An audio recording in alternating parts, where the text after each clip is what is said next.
तो आज मैं आपको एक अनोखी रहस्यमय कहानी सुनाऊंगा। अगर आप चैनल पर नए हैं तो अभी सब्सक्राइब कर ले तथा कहानी पूरा देखें। अंत में एक अनोखा रहस्य छुपा है। धन्यवाद। तो सुनिए।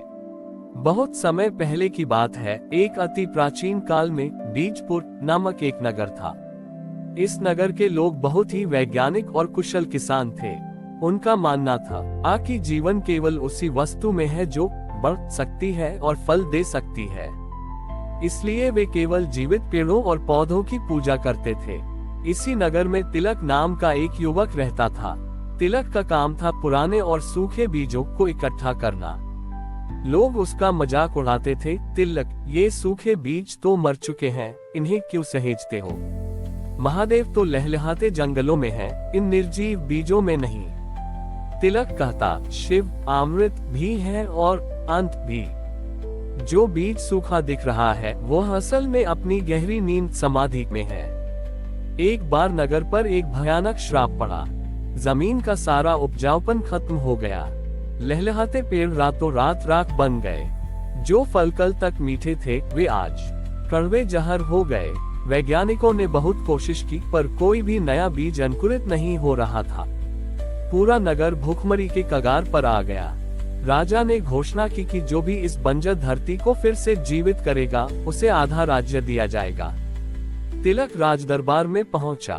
उसके हाथ में कोई जादुई खाद नहीं थी, बल्कि एक मिट्टी का कलश था जिसमें उसने सालों से जमा किए हुए सूखे और काले बीज रखे थे। वह नगर के केंद्र में स्थित महादेव के सूखे हुए चबूतरे पर गया। उसने उन सूखे बीजों को शिवलिंग के चारों ओर बिखेर दिया। लोग हंसे। जब जीवित पौधे मर गए तो ये पत्थर जैसे सूखे बीज क्या करेंगे? तिलक ने अपना सिर झुकाया और प्रार्थना की, हे सदाशिव, आप स्वयं शून्य हैं जहां से सब कुछ आरंभ होता है। ये बीज मर चुके दिखते हैं पर इनमें आपकी चेतना छिपी है। अपनी जटाओं की एक बूंद इन पर डाल दीजिए। तिलक ने एक पुराना शंख बजाया। जैसे ही शंख की ध्वनि उन बीजों से टकराए, एक अद्भुत चमत्कार हुआ।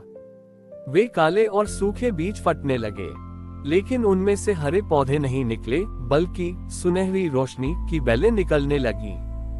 वह बेलें पत्थर के शिवलिंग पर लिपट गईं और देखते ही देखते पूरा चबूतरा फूलों से नहीं बल्कि अनाज के दानों से भर गया।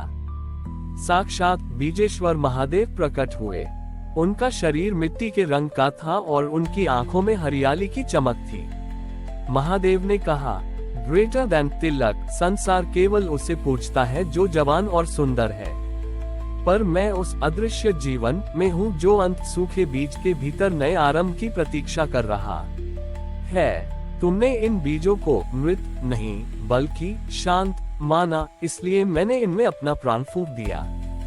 ग्रेटर देन महादेव के स्पर्श से बीजपुर की धरती फिर से उपजाऊ हो गई। लेकिन अब वहाँ के लोग केवल फल फूल की नहीं बल्कि उस मिट्टी और सूखे बीजों की भी पूजा करने लगे जिनमें सृजन की शक्ति छिपी होती है। अद्भुत बात ये हुई कि उस दिन के बाद से उस नगर में कभी अकाल नहीं पड़ा। वहाँ का हर सूखा बीज जब महादेव के नाम के साथ बोया जाता तो वह दोगुनी रफ्तार से बढ़ता। मंदिर का नाम अंकुरेश्वर महादेव पड़ा। ये कहानी हमें सिखाती है कि जिसे हम अंत समझते हैं वह अक्सर शिव की गोद में एक नई शुरुआत की तैयारी होती है। अंकुरेश्वर महादेव के इस चमत्कार से बीजपुर फिर से धन धान्य से भर गया। लेकिन इस समृद्धि की गूंज जब पड़ोसी साम्राज्य के सम्राट दर्प तक पहुंची तो वही ईर्ष्या से जल उठा। सम्राट दर्प का मानना था कि जो कुछ भी धरती से पैदा होता है वह उसकी शक्ति के अधीन होना चाहिए। उसने अपनी सेना भेजी और बीजपुर के सभी गोद आमों पर कब्जा कर लिया और आदेश दिया कि अब से एक भी बीज मिट्टी में नहीं जाएगा। जो भी भोजन पैदा होगा वह केवल मेरी प्रयोगशाला में रसायनों और यंत्रों से होगा। सम्राट दर्प ने महादेव के मंदिर के चारों ओर एक विशाल लोहे की परत बिछा दी ताकि धरती का संपर्क शिवलिंग से टूट जाए।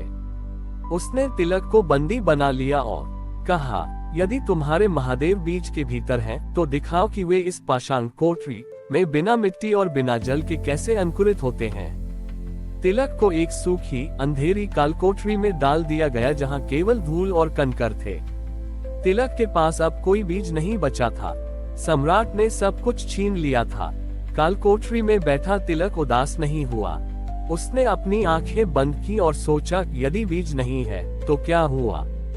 मेरा शरीर भी तो मिट्टी का बना है, मेरी सांसें भी तो हवा है। उसने कोठरी के एक कोने में जमा हुई धूल को इकट्ठा किया और अपने पसीने की बूंदों से उसे गीला करके एक छोटा सा शिवलिंग बनाया। उसने अपनी श्रद्धा को ही बीज माना। वह अपनी हर सांस के साथ ओम नमः शिवाय का जाप करने लगा। उसने कल्पना की कि उसकी हर प्रार्थना एक सूक्ष्म बीज है जो महादेव के चरणों में गिर रहा है।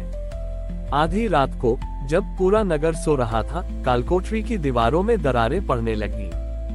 वह लोहे की परत जो मंदिर के ऊपर बिछाई गई थी, कागज की तरह फटने लगी।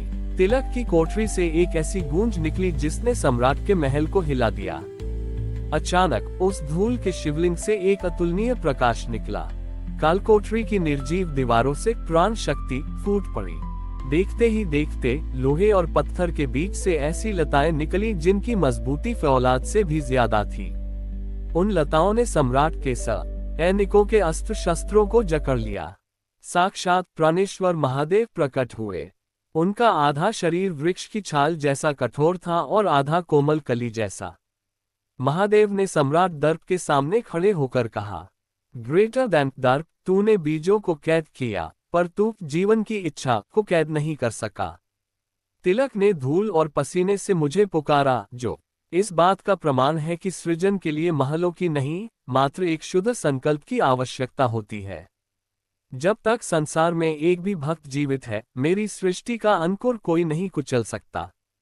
ग्रेटर देन सम्राट दर्प का अहंकार उस कालकोठरी की मिट्टी में मिल गया। उसने देखा कि तिलक की कोठरी अब एक दिव्य उपवन बन चुकी थी। उसने तिलक के पैर पकड़ लिए और अपनी सत्ता का त्याग कर दिया। अद्भुत बात यह हुई कि उस दिन के बाद से उस नगर में लोहे का उपयोग केवल कृषि के औजार बनाने के लिए होने लगा, शस्त्रों के लिए नहीं। लोग समझ गए कि असली शक्ति संचय करने में नहीं, बल्कि उसे बांटने और उगाने में है।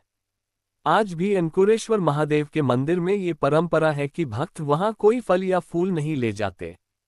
वे मंदिर की मिट्टी में अपना एक शुभ विचार बोते हैं और माना जाता है कि वह विचार महादेव की कृपा से उनके जीवन में एक महान कार्य बनकर फलीभूत होता है।